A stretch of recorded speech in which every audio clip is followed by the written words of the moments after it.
ربنا ارحم لنا یا ربنا.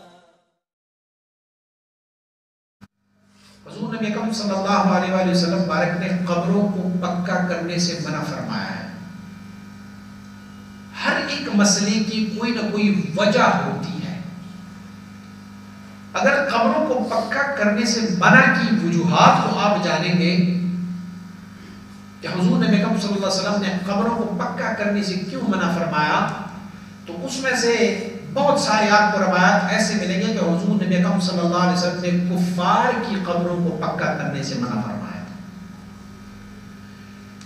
اور اگر قبروں پر تعمیر اور قبروں کو پکا کرنے کی ہم تعریف میں جائیں تو ہمارے لیے ایک دلیل کافی ہے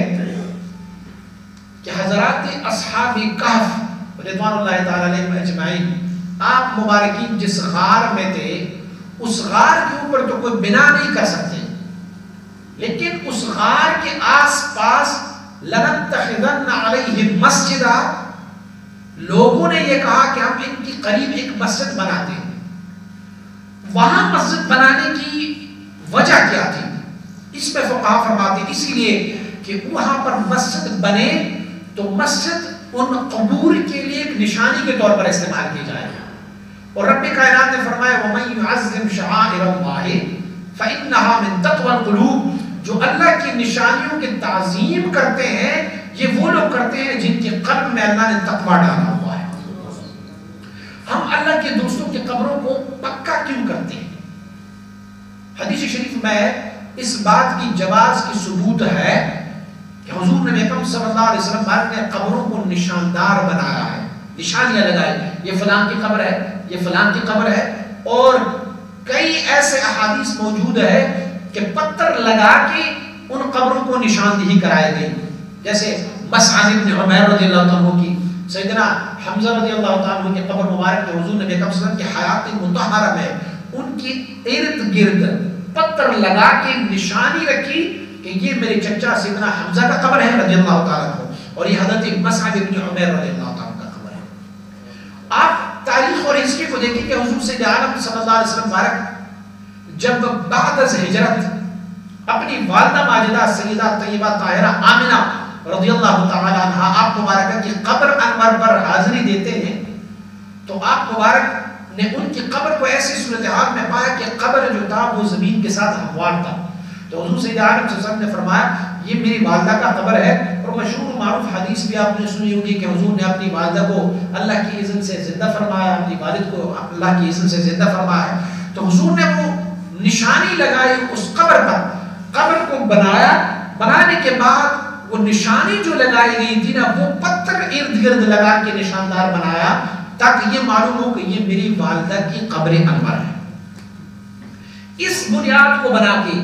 مشائخ نے قبروں کو پکا کرنے کی جواز کی دلیل فرمائی، کیونکہ یہ اللہ کے ولی جو ہوتے ہیں، اولیاء اللہ جو ہوتے ہیں، یہ اولیاء اللہ اللہ کی شعائر میں سے ہیں، اللہ کی نشانیوں میں سے ہیں. فلہذا اللہ کی نشانیوں والے لوگوں کی ان قبروں کو محفوظ رکھنا، ان کو علامتدار اور نشاندار بنانا اسی لیے ہے تاکہ لوگوں کو پتہ چلے کہ یہ اللہ کی کسی بندے کی قبر ہے، اللہ کے محبوب کی قبر ہے. عام لوگوں سے ان کی قبروں کو ممتاز بنانا، الگ سے بنانا، اسے پکا کرنا، یہ ان کی نشانی اور علامت کی طور پر ہے کہ لوگوں کو پتہ چلے کہ یہ اللہ کے بندے ہیں. اور دوسری ایک مستند دلیل یہ ہے کہ ما رآہ المؤمنون حسنا فهو حسن عند اللہ، جو عامت المومنین مسلمان جس چیز کو نیک جانے وہ اللہ کی بارگاہ میں بھی نیک ہی ہے. تو آپ دیکھیں ہسٹری اور تاریخ، کبھی ایسا نہ ہوتا کہ میرے اور آپ کے آقا صلی اللہ علیہ وسلم مبارک کی ذات اقدس آپ مبارک کی قبر انور کو، آپ کو معلوم ہے کہ آپ کی قبر انور کی ارد گرد ایک کیسی دیوار بنائی گئی ہے، اور آپ کو معلوم ہے کہ حضور سید عالم صلی اللہ علیہ وسلم مبارک کی قبر انور کو لوگ تو کہتے ہیں نا کوئی حفاظت کی طور پر وہ سیسا پلائی ہوئی دیوار بنائی تھی نور الدین زنگی رحمۃ اللہ تعالی نے، لیکن وہ ہمارے لیے ایک سند اور دلیل ہے کہ اگر ناجائز ہوتا تو اس وقت علماء بھی اسے منع فرماتے کہ یہ کبھی جائز نہیں ہے اسی لیے کو. لیکن بلا ضرورت قبروں کو پکا کرنے سے منع کیا جائے تو یہ بہتر طریقہ ہے، کیونکہ حضور نبی اکرم صلی اللہ علیہ وسلم مبارک نے جو ممانعات فرمائی ہے وہ یا تو کفار کی قبروں کے پکا کرنے کی، ان کو نشاندار بنانے کی، یا پھر عامت المومنین عامت المسلمین کے قبروں کو، ہاں اللہ کے محبوب اور برگزیدہ بندہ ہو تو ان کی قبر کو پکا بنانے میں کوئی حرج نہیں ہے، لیکن اس میں بھی حدود شریعت کی خیال رکھنا ضروری ہے۔ کوئی قبر کی اتنی اونچائی نہ ہو، کوئی اعتراض کر سکتا ہے داتا گنج بخش علی حجویری رحمۃ اللہ تعالی کا قبر جو ہے وہ اتنا اونچا ہے، ان کا جواب سیدھا سادہ ہے کہ وہ آپ کی قبر انور نہیں ہے، وہ آپ کی قبر کی ایک شکل ہے، ایک صورت ہے، آپ کی قبر تو نیچے ہے، تخانے میں ہے، تو اسی لیے آپ کا قبر جو ہے وہ اوپر سے آپ کی ایک نشانی ہے جس کو ہم تعویذ کہتے ہیں، آپ کی وہ تعویذ ہے۔ اسی لیے بہت سارے مشائخ کے قبور کا حالت یہ ہے کہ ان کی قبروں کو نشانی کے طور پر چونکہ زمانے کی گزشت اور زمانے کی زیادہ گزرنے کی وجہ سے وہ علاقہ نیچے ہو گیا ہے، لہٰذا ان پر جو بلڈنگ اور تعمیر کرائی گئی ہے وہ فوق میں کرائی گئی، آپ کی اصل قبر نیچے ہوتا ہے اور اوپر سے ان کا ایک تعویذ بنایا ہوا ہے، شکل اور علامت بنائی گئی ہے، اور اسی علامتوں سے ہم اصل تک پہنچ جاتے ہیں۔ آپ یہ بتائیں انبیاء علیہ السلام کی قبروں کی تعظیم تو جائز ہے، ان کی قبروں کی تعظیم کی جائے جائز ہے، لیکن آپ کو معلوم ہے کہ جس مطاف پر سے ہم گزر رہے ہیں اس مطاف میں نیچے 70 انبیاء کی مزارات ہیں،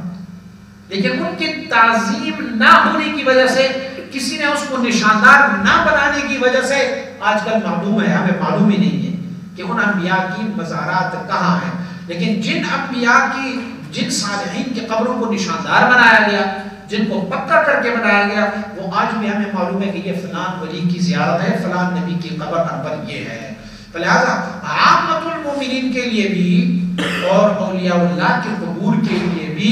حدود شریعت کے مطابق انہیں پکا کرنے کی اجازت ہے، لیکن اس سے زیادہ غلو نہیں کرنے چاہیے، اس سے زیادتی نہیں کرنی چاہیے کہ زیادتی میں بھی نقصان ہے۔